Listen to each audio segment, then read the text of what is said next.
কলকাতা টিভিতে আপনাদের সকলকে স্বাগত। আপনাদের সঙ্গে রয়েছি আমি অঙ্কুর।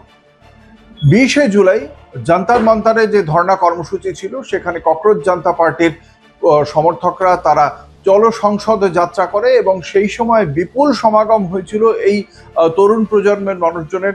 তারা দিল্লিতে পৌঁছেছিলেন এবং রাজপথ ধরে তারা সংসদের উদ্দেশ্যে এগিয়ে যান। সেই সময় তাদের বাধা দেন পুলিশের পক্ষ থেকে, দিল্লি পুলিশের পক্ষ থেকে যে সমস্ত আধিকারিক বা কর্মীরা।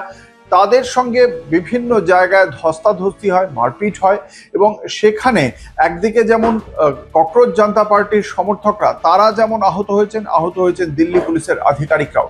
এবং সেই দিল্লি পুলিশের আধিকারিকদের পরিবারের পক্ষ থেকেই শুক্রবার দিন এক সাংবাদিক সম্মেলন করা হলো এবং সেই সাংবাদিক সম্মেলনে তারা বললেন যে এক একজন উর্দিধারী পুলিশকর্মী তারাও আসলে একজন মানুষ। তারা হয়তো সেখানে দাঁড়িয়ে তাদের কর্তব্য পালন করছেন, কিন্তু সেই নীতি নেওয়ার পেছনে তাদের কোনো হাত নেই। ওই সমর্থকদের যে সংসদে যাওয়ার ক্ষেত্রে যে বাধা দেওয়া হবে, এই যে সিদ্ধান্ত, এই সিদ্ধান্তের পেছনে তাদের কোনো হাত নেই। এই সিদ্ধান্তকে তারা শুধুমাত্র অনুসরণ করছেন, তাকে পালন করছেন, তাদের কর্তব্যটাকে পালন করছেন এবং তাদের উর্দির সঙ্গে সঙ্গেই জড়িত থাকে তাদের পরিবার। তাদের কেউ, কারোর মা, কারোর বাবা, কারোর সন্তান থাকে সেখানে। ফলে তাদের কথাও চিন্তা করা উচিত। এবং এক্ষেত্রে বলতে বলতে ব্যক্তিগত অভিজ্ঞতাও ভাগ করে নিয়েছেন সাংবাদিক সম্মেলনে পুলিশ কর্মীর পরিবারের মানুষজন। তারা বলছেন যে কারোর বাবার রক্তে ভেজা শার্ট দেখে কেউ অত্যন্ত ভয় পেয়ে গিয়েছিলেন, উদ্বিগ্ন হয়ে গিয়েছিলেন। কারোর বাবা রাম মনোহর লোহিয়া হাসপাতালে চিকিৎসাধীন ছিলেন, একেবারে অচেতন হয়ে গিয়েছিলেন। তাদের উদ্বেগে তাদের ঘুম আসেনি।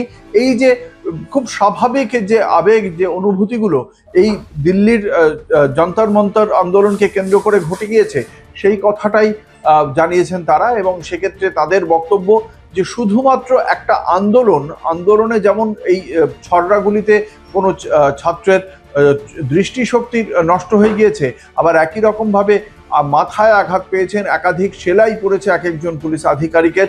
সেটাও দেখার বিষয়, সেটাও ভাবার বিষয় বলেই সাংবাদিক সম্মেলনে উত্থাপন করেছেন তারা। ইতিমধ্যেই এই বিষয়ে সুপ্রিম কোর্টে একটি মামলা দায়েরও করা হচ্ছে দিল্লির পুলিশ কর্মীদের পরিবারের পক্ষ থেকে সম্মিলিতভাবে। দেখা যাক সেই মামলায় সুপ্রিম কোর্টের কি পর্যবেক্ষণ থাকে। আর তার জন্য আপনাদের দেখতেই হবে কলকাতা টিভি রাত দিন 7 দিন।